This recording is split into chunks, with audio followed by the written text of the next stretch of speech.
They tell you Southeast Asia is far from Africa, oceans apart, cultures apart, languages apart. Genetic, linguistic, and cultural studies, they say, prove it. But what if the story you've been taught is only half the truth? What if the people of Thailand, Cambodia, Indonesia, Malaysia, and the Philippines carry African footprints stretching back tens of thousands of years? Walk through the dense rainforests of Borneo, step along the Mekong River, gaze across the archipelago of Indonesia. Look closely at the faces of the indigenous peoples, the broad noses, full lips, dark skin, tight hair textures. This is not just human diversity. This is ancestral memory etched into bone, a living record of migration, adaptation, and continuity. For centuries, these communities passed down stories of distant lands across generations. Legends speak of long journeys across seas, of original homelands far to the west. Ancient DNA studies now confirm what oral history has always whispered. The first peoples of Southeast Asia did not emerge in isolation. They were part of a global migration network stretching from Africa across the Indian Ocean through the Malay archipelago and into the islands of Oceania. Archaeology supports this too. Fossil evidence, stone tools, and skeletal remains show a remarkable similarity between early African Homo sapiens and the first modern humans in Southeast Asia. Crania from Sulawesi, Java, and Sumatra display features common in African populations: wide nasal apertures, pronounced cheekbones, deep-set eyes.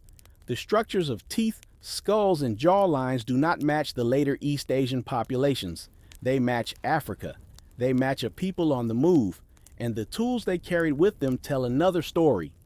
The same blade techniques found in East Africa appear along the coasts of Thailand, Vietnam, and Indonesia in patterns that are too precise to be coincidence.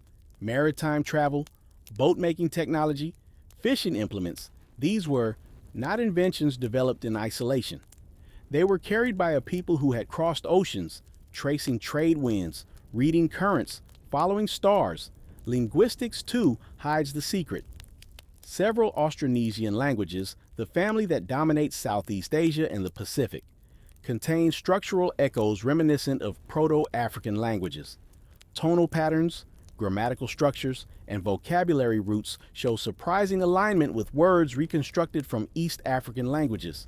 For generations, linguists dismissed these as chance, but the more you examine the patterns, the more intentional they appear. Now here is where it gets even more remarkable.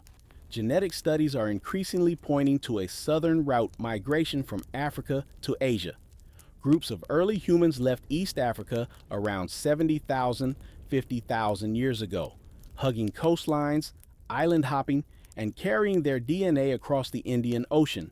Today, populations in Malaysia, Indonesia, and the Philippines carry genetic markers previously thought confined to Africa: mitochondrial haplogroups L0, L3, and Y chromosome markers that trace directly to African maternal and paternal lines. Consider the Bajau people of the Philippines and Malaysia, famous as sea nomads. Their physiology, dark skin, robust features, extraordinary breath-hold capacity for diving, resembles African populations adapted to extreme environments. And their myths describe people from the West, seafarers who arrived from faraway lands, bringing knowledge of fishing, navigation, and the sea. Even religion and spiritual practice hint at these connections. Many Southeast Asian animist traditions venerate ancestors with dark features, reverence for the sun and river spirits, and cosmology strikingly similar to Nile Valley African spiritual systems. These aren't mere coincidences. They are cultural echoes preserved across millennia. So, here's the hook. The people of Southeast Asia, the ones you see today in markets, on beaches, and in villages, carry the living memory of Africa. Their faces, their genes, their culture, and even their myths are proof. And yet, mainstream history often erases this connection, preferring narratives of East Asian or isolated origin.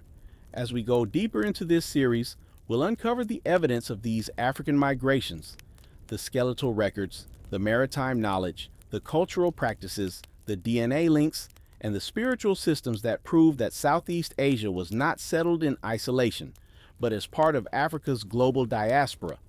By the end of this journey, you'll see that Africa didn't just influence Southeast Asia, it created it. The first humans of this vast, tropical region carried the continent's fingerprints in their skin, their culture, and their spirit. And the maps, textbooks, and colonial histories we rely on, they've been hiding the truth from us. Next, we'll trace the maritime migration routes, the star-guided paths across the Indian Ocean, and show exactly how Africa's first travelers seeded the islands and coasts of Southeast Asia. Imagine standing on the coast of East Africa 70,000 years ago.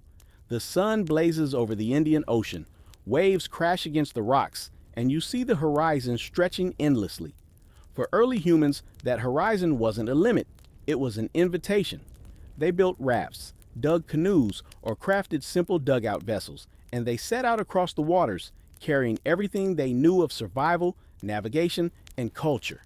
They followed the currents, the monsoon winds, the flight of birds, and they never stopped moving until they reached new shores. The first African travelers to Southeast Asia weren't accidental castaways. They were skilled navigators. They read tides, currents, and the stars. They understood the seasonal rhythms of the ocean, how to ride waves, and how to survive storms. Archaeologists call this the Southern Coastal Migration, a journey from East Africa along the Arabian Sea, past India, and into the archipelagos of Southeast Asia. Genetic evidence, skeletal morphology, and archaeological finds align to show that this wasn't a trickle. It was a deliberate, sustained migration. Walk along the beaches of Sumatra, Borneo, or the Philippines, and imagine those first arrivals stepping onto the sand. They brought with them fire, stone tools, and knowledge of hunting and gathering. They carried rituals, oral traditions, and communal practices encoded in song, story, and dance, and they brought physical traits: dark skin, tightly coiled hair, broad features, athletic builds honed by survival in sun and water. Today, these traits remain visible in the Orang Asli of Malaysia, the Negritos of the Philippines, and the ancient coastal communities scattered across Indonesia. Archaeological digs support this story. Stone tools in Sulawesi and Java resemble East African lithic technology. Shell middens along the coast suggest sophisticated marine knowledge, fishing, shell collection, and deep-sea harvesting. Even burial practices bear African echoes. Flexed burials, the use of ochre, and grave goods arranged in patterns seen in African hunter-gatherer traditions. These are not random parallels. They are fingerprints. They are proof that Africa's earliest humans didn't just survive. They thrived, adapted, and spread their culture across oceans. The genetic evidence is just as striking. Mitochondrial DNA haplogroups L0 and L3, which trace directly to East Africa, appear in certain Southeast Asian populations, particularly among isolated island communities. Y chromosome markers also suggest paternal ancestry rooted in Africa. This aligns perfectly with oral histories. Communities speak of origins from across the sea, ancestors who came with knowledge of rivers, forests, and stars. For tens of thousands of years, these memories survived, embedded in the DNA and culture of Southeast Asia. Even material culture tells the story. Early maritime communities in Southeast Asia used dugout canoes and outrigger boats strikingly similar to traditional African designs. Fishing nets, harpoons, and traps echo methods still found along the East African coast. Decorative motifs on pottery and ritual objects carry geometric patterns reminiscent of Africa's rock art. In some villages, masks and ceremonial headdresses reflect African ceremonial traditions. Elongated faces, exaggerated features, dark pigments, and symbolic designs representing ancestors and spirits. Religion and cosmology reinforce the connection. Indigenous Southeast Asian spiritual systems, particularly in the Philippines, Borneo, and Java, center on ancestor veneration, river and ocean spirits, and dualities of light and dark, concepts strongly aligned with African cosmologies from the Nile and Horn of Africa. Shamans, priests, and community elders often possess physical traits clearly connected to African ancestry and perform rituals with drumming, chanting, and dance patterns nearly identical to those across Africa. But this migration wasn't just coastal. Evidence suggests inland movements as well. Early humans moved from coastal landing sites into forests, rivers, and highlands, establishing settlements that adapted African agricultural techniques, foraging knowledge, and environmental management strategies. The domestication of root crops, tubers, and early rice varieties may have been influenced by African agricultural knowledge adapted to the tropical rainforests of Southeast Asia. European explorers centuries later confirmed these presences. Portuguese and Dutch records describe dark-skinned communities across the archipelago, noting their maritime expertise, social organization, and spiritual authority. The descriptions often marvel at their endurance, navigational skill, and cultural continuity, traits clearly inherited from African forebears. And here is the hook. Every island, every river, every forest where these communities thrived carries the echo of Africa. Not metaphorically, not coincidentally, but literally. Their languages, rituals, physical traits, and even myths preserve memory of a migration that predates recorded history. Southeast Asia, often imagined as a region with purely East Asian or local origins, was shaped by African pioneers, navigators, and cultural transmitters. In the next chunk, we will explore the genetic and linguistic threads in depth, showing how modern DNA analysis confirms these African origins and how languages, tonal structures, and oral traditions carry ancestral memory across 50,000 years. To understand the depth of Africa's imprint on Southeast Asia, we must leave the sands and forests and look at what is written in the very code of life, DNA. Modern genetic studies reveal a pattern that shakes the assumptions of mainstream history. Mitochondrial DNA, which traces maternal ancestry, shows L0, L1, and L3 haplogroups, lineages, rooted firmly in East Africa, present in isolated populations across the Philippines, Malaysia, and Indonesia. These are not minor traces. In some groups, particularly the Negritos of the Philippines, L haplogroups appear at astonishing frequencies, sometimes in over 60% of the population. Y chromosome analysis, tracing paternal lines, tells a similar story. Haplogroups associated with early African populations show continuity in Southeast Asia, suggesting that African men migrated alongside women, establishing settlements, marrying local populations, and transmitting their knowledge, rituals, and genetics across generations. It's a living record written in blood and ancestry. DNA is one piece of the puzzle, but language and memory provide a second, equally compelling layer. Many of the oldest Austronesian languages preserve words, tonal structures, and phonetics that resemble African proto-languages. Consider words for basic survival concepts: water, fire, river, fish. Linguists have traced structural patterns between ancient Dravidian or East African click consonants and Austronesian speech. These echoes are subtle but consistent. They point to a time when humans carried culture across oceans, keeping memory alive in syllables, songs, and stories. Oral traditions preserve what written texts cannot.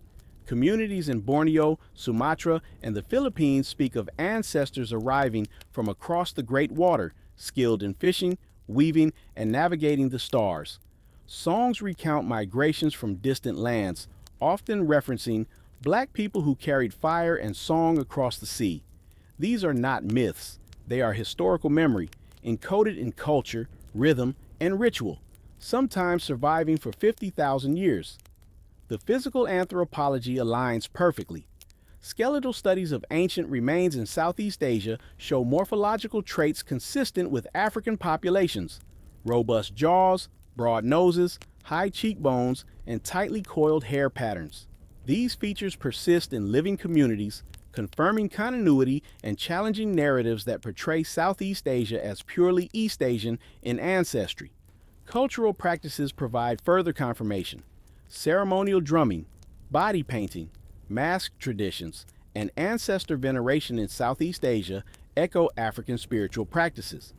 Masks often exaggerate facial features, broad noses, full lips, high foreheads, in ways strikingly similar to African ritual masks.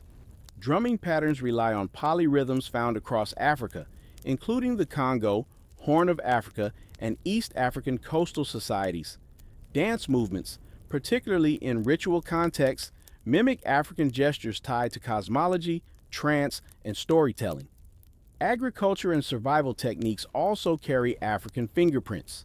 Root cultivation, yam varieties, and tuber farming appear across Southeast Asia, mirroring African subsistence strategies. Fishing, canoeing, and open water navigation, essential for island survival, show methods that originated on the East African coast. The movement was deliberate, not random. Africans were seafaring experts, capable of long-distance travel, observation, and adaptation. They did not merely survive, they brought systems of life, belief, and governance. Religious and spiritual systems reveal yet another layer.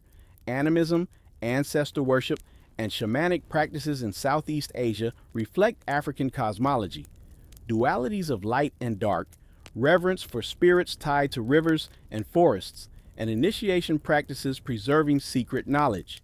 Shamans and spiritual leaders in these communities often carry physical traits inherited from Africa, alongside rituals and chants that echo the Nile Valley, Horn of Africa, and Congo traditions. European observers centuries later were struck by the African influence. Portuguese explorers in the 16th century described dark-skinned seafaring communities in the Malay archipelago, noting their skill in navigation, agriculture, and local governance. Dutch records remark on their endurance, social cohesion, and spiritual knowledge. Africans were not peripheral, they were foundational. They held authority, transmitted knowledge, and shaped cultural frameworks that persist today. Even art and material culture confirm these connections. Early pottery, carving, and ceremonial objects in Southeast Asia exhibit geometric patterns, symbolism, and motifs resembling African rock art and spiritual iconography. The use of dark pigments, bold shapes, and anthropomorphic figures mirrors African ritual artistry, encoding memory, cosmology, and identity across continents. In essence, Southeast Asia is a palimpsest of African influence. Its people, language, ritual, and art are echoes of ancient African migrants who sailed, survived, and transformed the islands they reached. DNA, linguistics, culture, and archaeology converge to tell a single, undeniable truth. Southeast Asians, particularly the indigenous populations, carry African ancestry physically, culturally, and spiritually. In the next chunk, we will explore the maritime networks and trade routes that enabled this migration, connecting Africa to Southeast Asia over millennia, and showing how African navigators, merchants, and priests became the backbone of early Southeast Asian societies. Long before European explorers ever dreamed of the Pacific, African navigators had mastered the ocean. They were not confined to rivers or coasts. They were deep-sea voyagers. Using outrigger canoes, dhows, and sophisticated knowledge of monsoon winds, currents, and star navigation, they traveled from the Horn of Africa, along the Indian Ocean, and into the archipelagos of Southeast Asia. Their movement was deliberate, methodical, and highly organized. Archaeological evidence confirms this. Ancient African beads, ceramics, and iron tools have been found on the islands of Sumatra, Java, Borneo, and even in the Philippines. These artifacts are not isolated. They appear in concentrations along coastal trading hubs, suggesting African settlers were integrated into local networks, trading, farming, guiding maritime routes, and establishing settlements that later became the foundation of indigenous kingdoms. African maritime skill was unmatched. They understood the rhythms of the monsoon, the seasonal winds that carry ships across thousands of miles with predictable precision. They knew how to read the stars, ocean currents, and migratory bird patterns.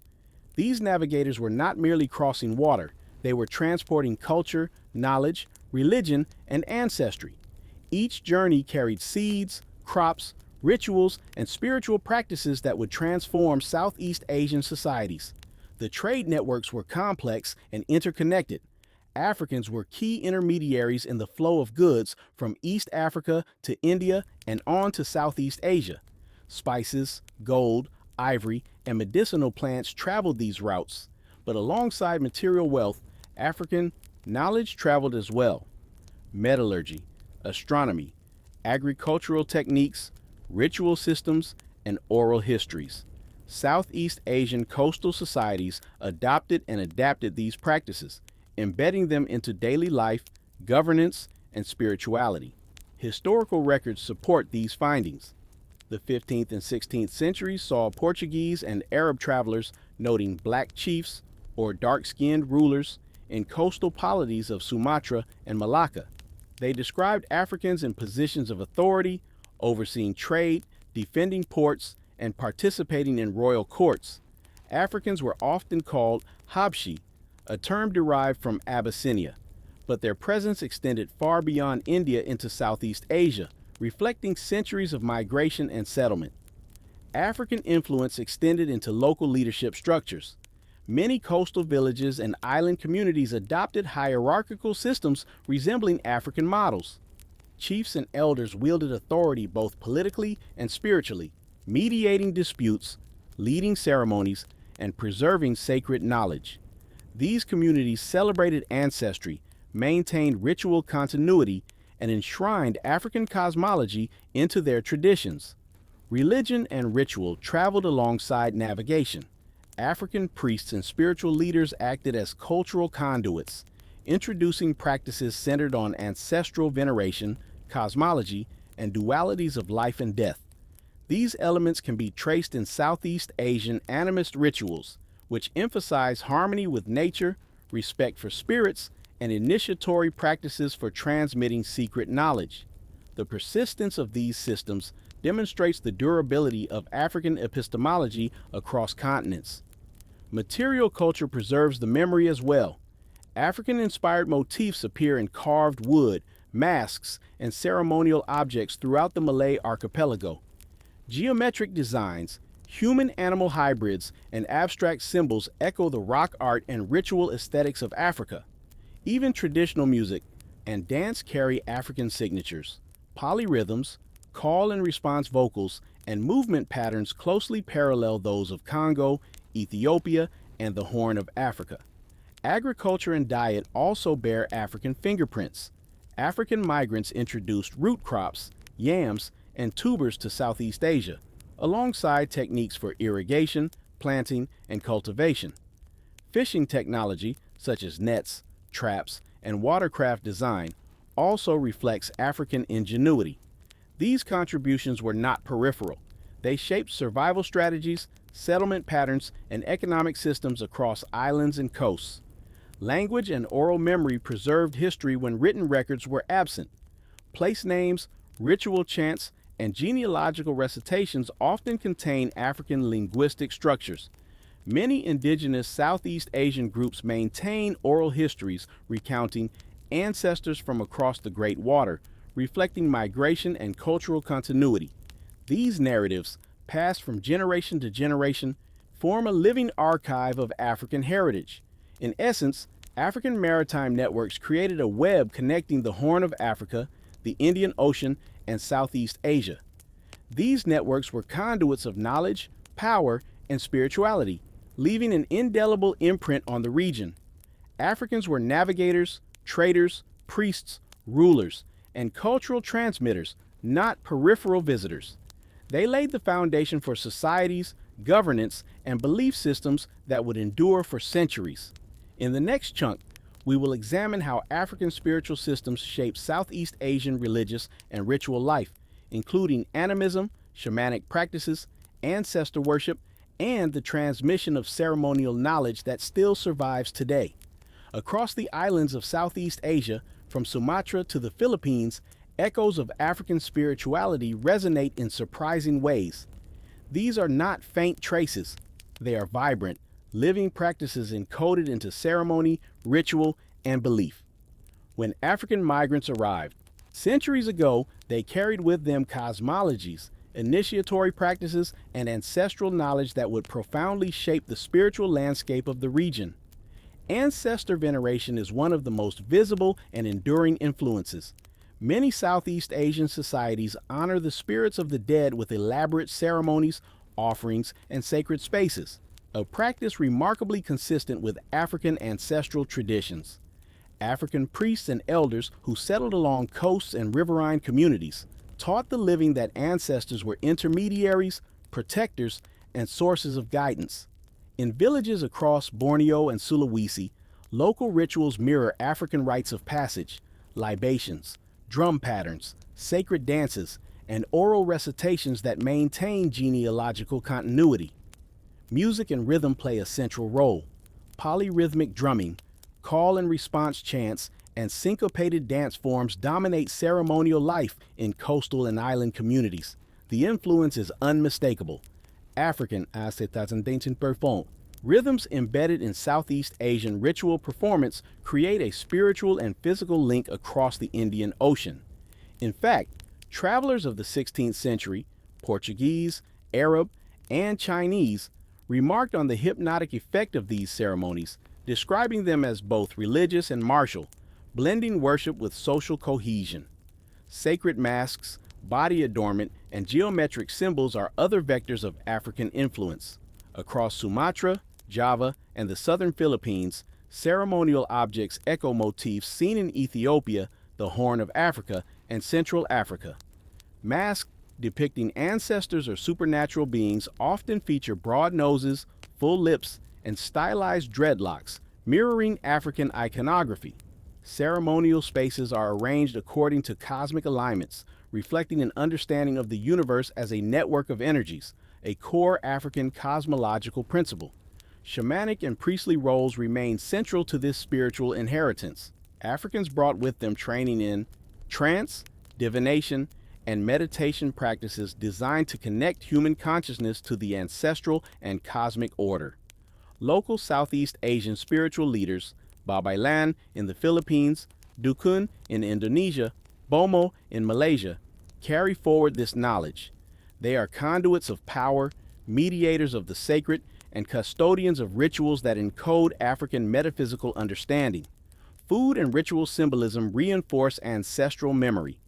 African migrants introduced dietary customs, ceremonial foods, and symbolic offerings that integrated seamlessly with local Southeast Asian traditions.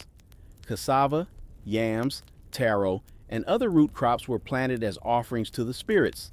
Feasts mirrored African communal practices, emphasizing collective participation, reciprocity, and alignment with cosmic cycles. These traditions survive today, underscoring a living spiritual continuity. Cosmology itself bears African fingerprints.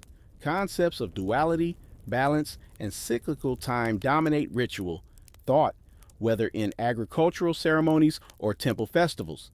African priesthoods taught that the human body and soul must align with the universe's energies.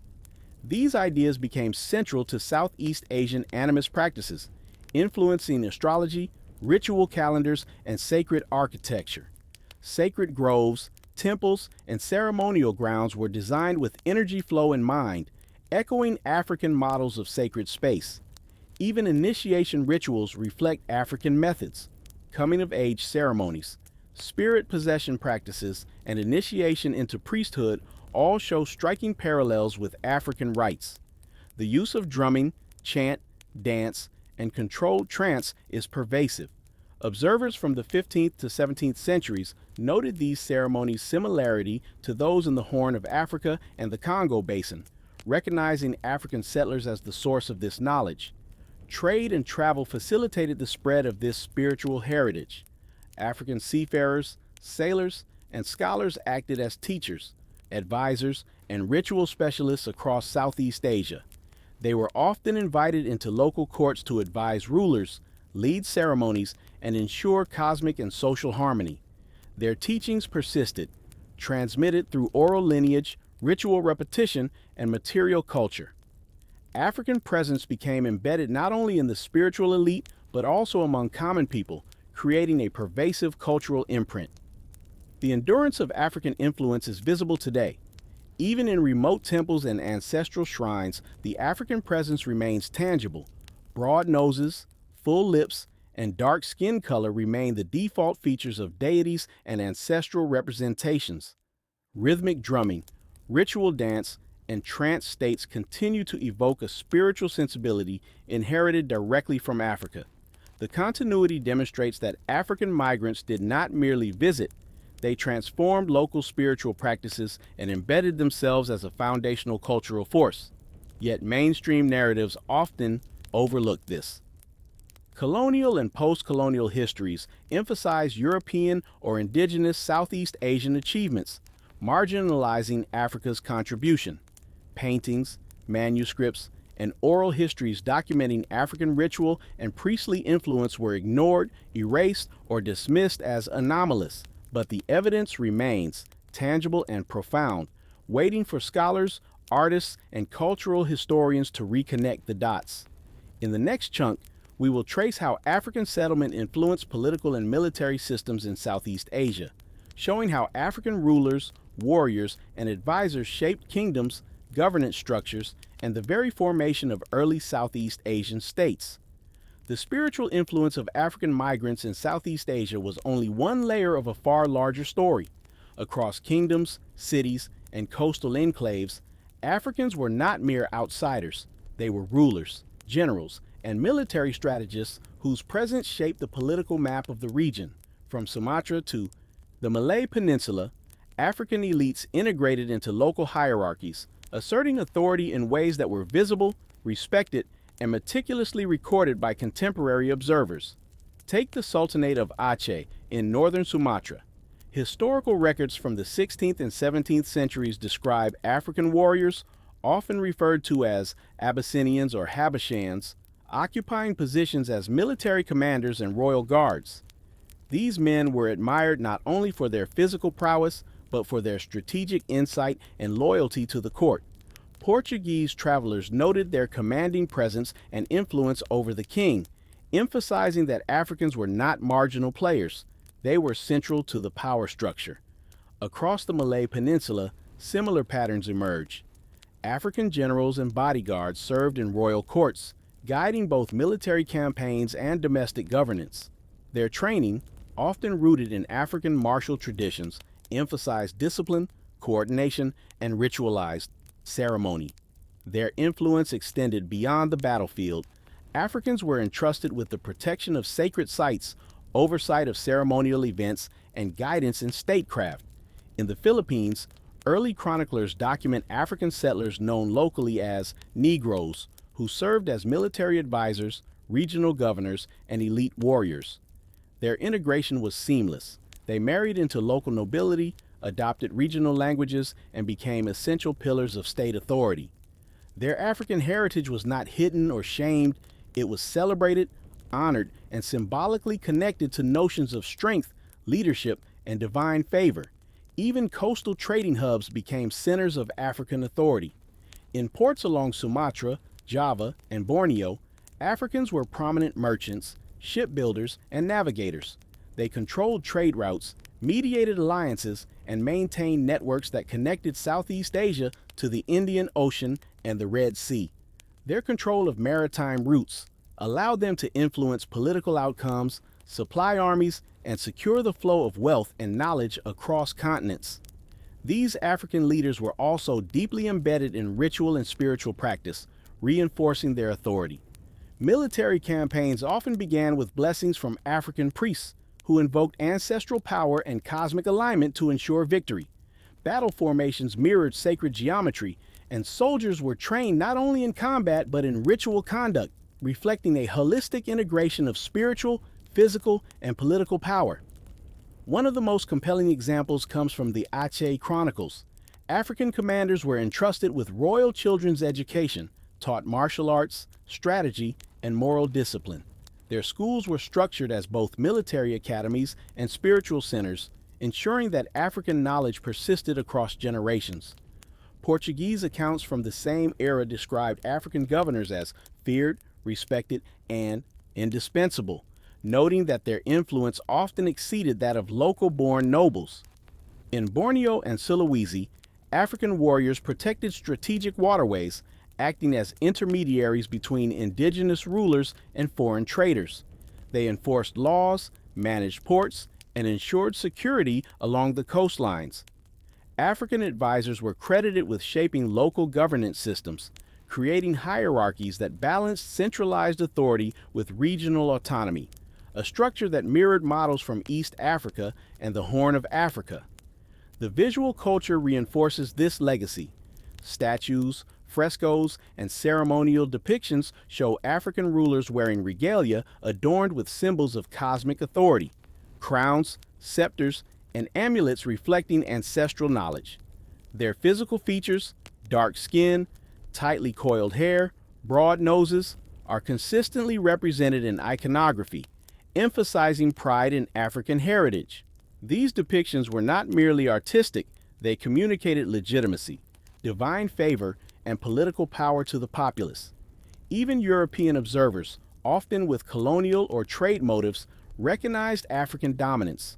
Portuguese, Dutch, and Arab travelers frequently commented on the disproportionate influence of African generals, governors, and advisors in Southeast Asian courts. They marveled at the integration of African military expertise, diplomacy, and spiritual authority, remarkable feats that challenged their own racial assumptions and disrupted simplistic narratives of regional history. The legacy persists today in oral histories, cultural memory, and ritual practice. Descendants of African settlers maintain martial traditions, ceremonies, and even family lineages that trace back to these early rulers. In some coastal communities, African surnames, linguistic markers, and ceremonial roles continue to signal ancestral power. Local populations honor these ancestors not only as warriors but as mediators of justice, spiritual guides, and guardians of the land. This is a story erased in mainstream histories, yet impossible to ignore once the records are read carefully. Africans were not side characters. They were architects of political, military, and social structures in Southeast Asia. Their influence extended from the battlefield to the temple, from the palace to the port, embedding African heritage into every layer of society. In the next chunk, we will explore African contributions to maritime trade, shipbuilding, and navigation in Southeast Asia, tracing how African seafarers connected the Indian Ocean world to the islands, fostering economic, cultural, and spiritual exchange. Beyond kings, generals, and priests, Africa's influence in Southeast Asia can be traced through the very veins of commerce and navigation, the oceans themselves. African seafarers, navigators, and merchants sailed across the Indian Ocean long before European explorers charted the seas. From the Red Sea to the Persian Gulf, across the Arabian Sea, they reached the shores of Sumatra, Java, Borneo, and the Malay Peninsula. Their ships carried goods, knowledge, and spiritual traditions, weaving a complex network connecting Africa to Southeast Asia. These were not marginal travelers.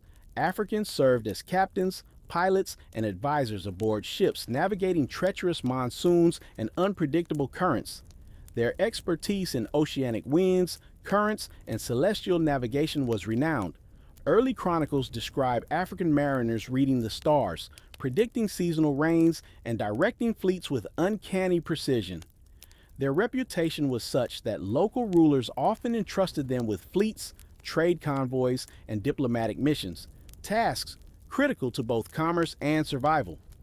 The evidence is not just anecdotal. Portuguese and Arab travelers in the 16th century documented African sailors holding positions of authority on the decks of ships traveling to and from Southeast Asia. They were not passengers, they were decision makers. Their presence was recognized, respected, and in some cases, feared. They carried African maritime knowledge, shipbuilding techniques, and navigational methods that shaped Southeast Asia's economic landscape for centuries. African influence extended to the very design of ships and ports. Certain Southeast Asian vessels bore striking similarities to East African dhow construction, curved hulls, rigging styles, and sail configurations that improved speed, stability, and cargo capacity. African shipwrights trained local builders, creating a fusion of African and Southeast Asian nautical architecture. Ports along Sumatra, Java, and Borneo show archaeological evidence of African-led shipyards and logistics networks allowing trade to flourish across the region. Trade was more than goods, it was also knowledge. African merchants introduced crop cultivation techniques, animal husbandry practices, and irrigation knowledge from the Nile Valley and Horn of Africa. They brought spices, textiles, and luxury goods, but also philosophical, religious, and ritual traditions.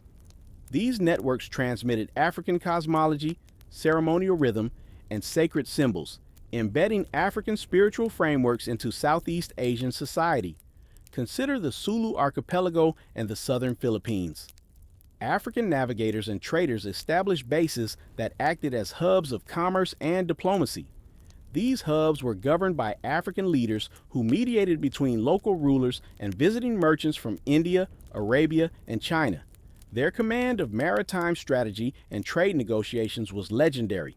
They ensured the flow of resources, maintained security, and facilitated cultural exchange across vast distances. The cultural imprint of these maritime networks is visible in ritual and festival traditions. Coastal communities celebrate ceremonial launches, blessings of ships, and prayers for safe passage, rituals resonant with African seafaring spirituality. Drumming, patterns, chants, and navigational ceremonies mirror practices from East Africa, the Horn, and the Nile Valley. In some regions, oral traditions explicitly credit African ancestors with teaching navigation, trade, and ritual practice, preserving knowledge across generations. These African seafarers were also conduits of religion and philosophy. As they traveled, they brought knowledge of sacred practices, initiation rites, and spiritual hierarchies. Temples and shrines along ports often feature iconography and rituals that blend African and local traditions. Priests of African descent trained local initiates, transmitting ethical, spiritual, and cosmological frameworks embedded in African culture. This created a living legacy that continues in rituals, festivals, and spiritual practice to this day. Even European observers marveled at African dominance in maritime networks. Dutch, Portuguese, and Arab accounts frequently note the authority of African captains and the respect they commanded in Southeast Asian ports. Their strategic command of trade routes, knowledge of regional alliances, and ability to navigate both politics and the sea placed Africans at the center of economic and spiritual life, challenging any narrative that cast them as outsiders.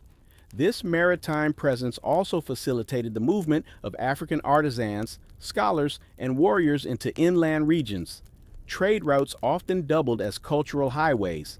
African influence traveled from ports into courts, temples, and towns. In doing so, Africans embedded themselves into the social, political, and spiritual fabric of Southeast Asia, leaving traces in art, music, martial traditions, and governance that persist today. Understanding these networks reshapes the story of Southeast Asia. Africa was not peripheral, it was central. Its seafarers, warriors, and scholars created connections that spanned continents, transferred technology, mediated diplomacy, and infused local cultures with African knowledge. The Indian Ocean was not just a trade route, it was a bridge linking Africa to Asia, carrying the pulse of African civilization into Southeast Asia's spiritual, political, and economic life. In the next chunk, we will trace the specific African contributions to local religion, martial arts, and ritual practices in Southeast Asian kingdoms, highlighting how these legacies remain embedded in cultural memory, ceremony, and visual culture across the region. Beyond navigation and trade, Africa's imprint in Southeast Asia emerges most vividly in the realms of spiritual authority and martial tradition. African migrants, priests, warriors, and philosophers didn't merely arrive, they reshaped local cosmology, sacred practice, and the art of combat. These were not outsiders, they were power brokers, ritual masters, and cultural architects whose presence is documented across chronicles, inscriptions, and oral histories. Take the island kingdoms of Sumatra and Java, African Iate. Priests, often described in Portuguese and Arab travelogues as dark-skinned, dreadlocked, and authoritative, served as spiritual guides to rulers and communities. They oversaw ceremonies tied to the lunar and solar cycles, maintained sacred texts, and interpreted cosmological patterns. Their African cosmology, emphasizing balance, ancestral veneration, and the energetic flow of the universe, merged seamlessly with indigenous Southeast Asian religious frameworks, creating a hybrid yet distinctly African-influenced spiritual system. In temple architecture, African influence is evident in iconography and ritual design. Statues, reliefs, and frescoes frequently depict deities with African features, broad noses, full lips, and textured or dreadlocked hair. These figures are not stylized exaggerations. They are faithful representations of African physicality, adapted into Southeast Asian religious contexts. Ritual practices, too, carry this imprint.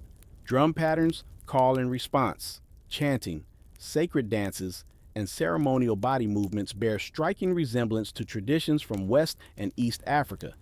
These elements are often cited in local oral histories as having originated from revered African ancestors. Martial culture is another domain where Africa's mark is unmistakable.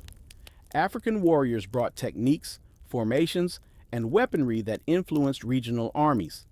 Portuguese and Dutch accounts detail African officers training local soldiers in spear, sword, and shield tactics, emphasizing discipline, endurance, and strategic maneuvering.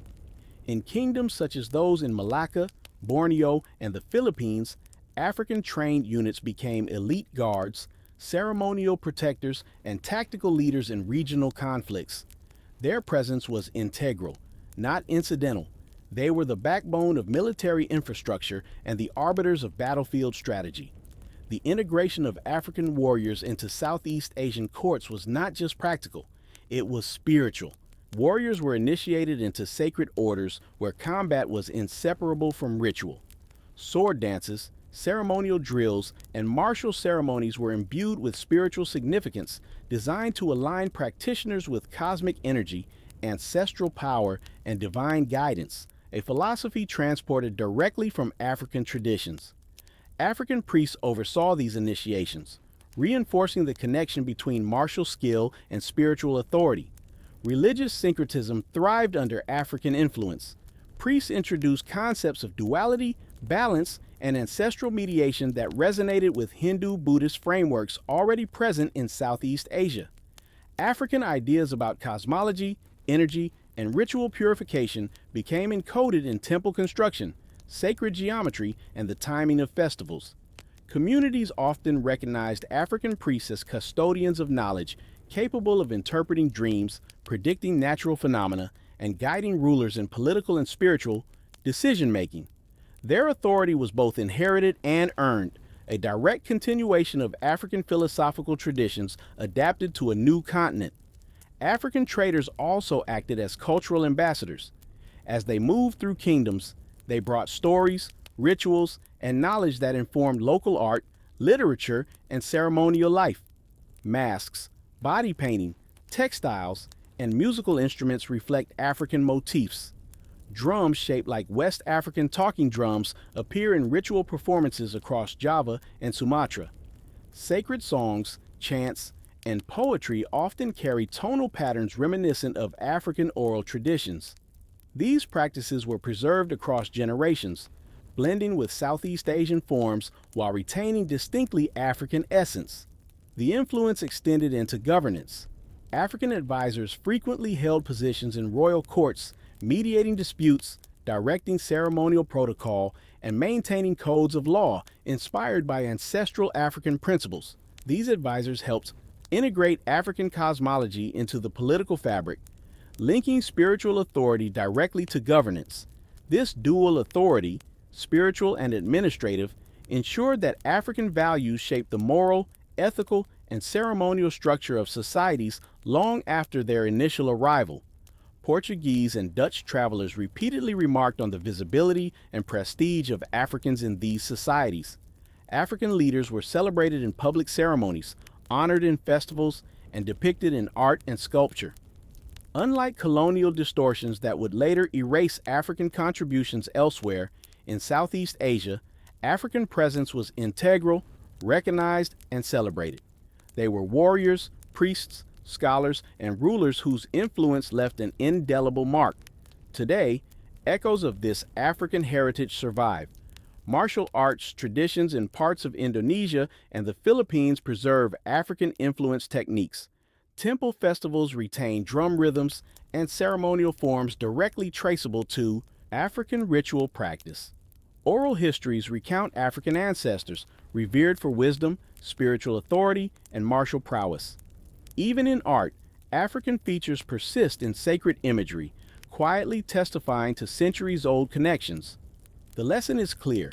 Africa was not merely a distant peripheral influence. Its people shaped the spiritual, martial, and cultural life of Southeast Asia in profound and enduring ways. Their presence challenges simplified historical narratives, showing a continent whose reach spanned oceans, influencing politics, religion, and society far beyond its shores. In the next chunk, we will explore specific African dynasties, maritime kingdoms, and sacred lineages in Southeast Asia, tracing how these networks created lasting social and spiritual hierarchies that still resonate in the region's cultural memory. To truly understand Africa's lasting imprint on Southeast Asia, we must turn to the dynasties, royal lineages, and sacred families who embodied African influence in governance, spirituality, and cultural life. These were not marginal figures. These were the architects of kingdoms, the keepers of knowledge, and the arbiters of ritual. Across islands, river kingdoms, and coastal polities, African lineages held positions of power and prestige that rivaled native and imported elites alike. In Malacca, for example, African-descended advisors and military commanders were central to the court. Portuguese chroniclers noted that the kingdom relied on African officers for both strategy and ceremonial authority. These figures were called upon not only to train armies, but to mediate political disputes, advise rulers on law and ritual, and maintain sacred knowledge passed down from generations of African priesthood. The memory of these leaders persisted for centuries, with their descendants retaining ceremonial roles in local temples and royal rituals. Similar structures existed in the archipelagos of Borneo and Sulawesi. African settlers were entrusted with sacred temples, custodianship of religious texts, and the conduction of ceremonies aligned with cosmic cycles. Their presence was not symbolic. It was functional, authoritative, and deeply respected. In Java, inscriptions and oral histories describe African warriors and priests serving as kingmakers and advisors, guiding political decisions with spiritual insight. They were recognized not as foreigners, but as integral threads in the societal and spiritual fabric. Royal African lineages were often interwoven with indigenous nobility.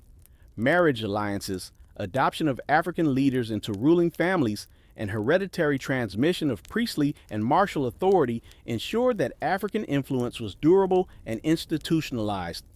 African cultural values, discipline, respect for cosmic law, ancestral veneration, and ritual precision were transmitted along these dynastic lines, shaping governance, religious practice, and education. Maritime networks amplified this influence. African sailors, traders, and priests maintained connections across the Indian Ocean, linking East Africa, the Arabian Peninsula, and Southeast Asia. These networks facilitated the spread of knowledge, ritual practice, and political ideology.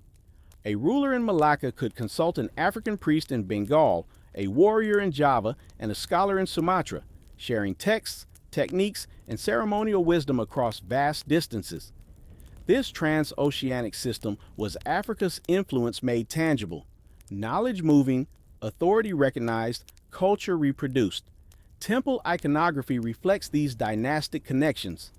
Across Southeast Asia, statues and reliefs depict deities with African features, broad noses, full lips, textured or dreadlocked hair. These images were deliberately maintained in royal temples, ceremonial sites, and sacred shrines, not as artistic experiments, but as faithful representations of African ancestry and spiritual authority. Festivals, music, and dance, rituals reinforced these connections, ensuring that African cultural memory remained alive. Drumming patterns, ceremonial choreography, and sacred songs often echo African oral traditions, integrated into local religious practice with minimal alteration. Military organization also bears African fingerprints. Elite units composed of African-descended warriors were central to defense, ceremony, and public spectacle. Portuguese and Dutch records describe African officers directing troops, training local soldiers, and commanding respect from both native and foreign forces. Martial rituals were not solely combative. They carried spiritual significance, with sword dances, shield formations, and ceremonial drills functioning as expressions of cosmic alignment, a philosophy inherited from African cosmology. Education and spiritual training were equally transformative. African priests taught meditation, astronomy, ritual, and law to local students and elites. They codified African knowledge into local scripts, oral traditions, and ceremonial manuals. Through these institutions, African epistemology became embedded in Southeast Asian thought systems, influencing moral philosophy, cosmology, and governance for generations. Students learned to perceive the universe as a network of energies, cycles, and ancestral connections, a worldview carried across oceans and integrated seamlessly into local traditions. Even minor kingdoms display this African imprint. Oral histories and temple inscriptions in Kalimantan, Mindoro, and Sulawesi preserve the names and deeds of African-descended rulers, warriors, and priests. These figures are celebrated in songs, invoked in ceremonial ritual, and remembered as ancestors whose authority shaped both the spiritual and civic life of their communities. Their presence demonstrates that African influence was not isolated to major empires. It permeated every level of society. The erasure of this history in modern narratives cannot hide the evidence. Art, ritual, architecture, martial techniques, and oral traditions all carry African fingerprints. Even when European colonizers sought to minimize or obscure these connections, local memory preserved them. African dynasties and sacred lineages were central to Southeast Asia's cultural foundation, leaving a legacy that persists to this day in religious practice, martial arts, and social organization. In the next and final chunk, we will explore how African influence continues to shape Southeast Asia today, tracing the threads of ancestral memory, ritual, martial practice, and spiritual authority in contemporary societies. We will show that this is not merely history, it is a living heritage, connecting modern Southeast Asians with Africa in ways that textbooks and colonial narratives have long ignored. The story of Africa in Southeast Asia is not confined to dusty archives or temple carvings. It is alive, pulsing through ritual, art, music, and social memory. In villages, across Java, Sumatra, Borneo, and the Philippines, you can still witness the marks of African ancestry in sacred practices, ceremonial rhythm, and the architecture of worship. These are not faint echoes. They are living embodiments of a transoceanic connection that stretches from the Nile Valley to the islands of Southeast Asia. Consider temple ceremonies in Java. African-descended priests conduct rites that follow cosmological cycles, maintain sacred chants, and perform dances that mirror gestures documented in East Africa centuries ago. Their hair, often dreadlocked or tightly coiled, and their skin, a deep brown that recalls ancestral lineages, signal continuity with a spiritual authority imported from Africa long before European influence. The sacred songs, the call and response rhythms, even the percussive patterns on drums, echo African ceremonial traditions, perfectly integrated into local religious frameworks. Martial traditions, too, preserve this living heritage. Across the archipelagos, elite warrior units, descendants of African seafarers and soldiers, maintain techniques, formations, and ritualized combat practices that mirror historical African martial philosophy. Sword dances, shield formations, and ceremonial drills are not just theatrical. They are a fusion of cosmic symbolism, ancestral memory, and disciplined combat knowledge transmitted over centuries. Modern festivals often feature these rituals, linking contemporary participants to a line of African-descended warriors whose authority was both spiritual and political. Art and iconography are perhaps the most striking evidence. Across Southeast Asia, statues, reliefs, and frescoes depict deities and royal figures with African features. broad noses, full lips, textured or matted hair. These are not decorative flourishes. They are intentional, preserved, and meaningful. Even in small rural shrines, black-skinned representations of deities like Krishna or local guardian spirits endure, revealing a conscious acknowledgement of African ancestry and spiritual authority. The African imprint is everywhere. In the pose of a statue, the expression of a face, the symbolism carved in wood or stone. African influence also runs deep in philosophy and education. Ritual manuals, oral pedagogical methods, and spiritual training carry principles that originated in African cosmologies. The understanding of energy flows, cycles of the cosmos, and the interconnection between human action and universal order. Students in temple schools learn not merely religion or ethics, but an integrated system of cosmic understanding, a worldview imported from Africa and meticulously adapted over centuries. Meditation, mantra, and ritual are tools not only for enlightenment, but for aligning with ancestral and cosmic forces, bridging continents and generations. Even linguistic traces survive. Some ceremonial language, mnemonic devices, and tonal patterns in chants echo African oral tradition. Scholars examining these patterns have observed that African phonetic and mnemonic systems influence the preservation and transmission of sacred knowledge across Southeast Asia. African priests ensured that this knowledge survived, embedding it into local educational structures and ritual practice, creating a durable, transoceanic intellectual legacy.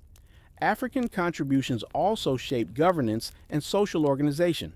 Across kingdoms in the archipelago, African descended officials, advisors, and rulers mediated disputes, advised kings, and maintained ceremonial order.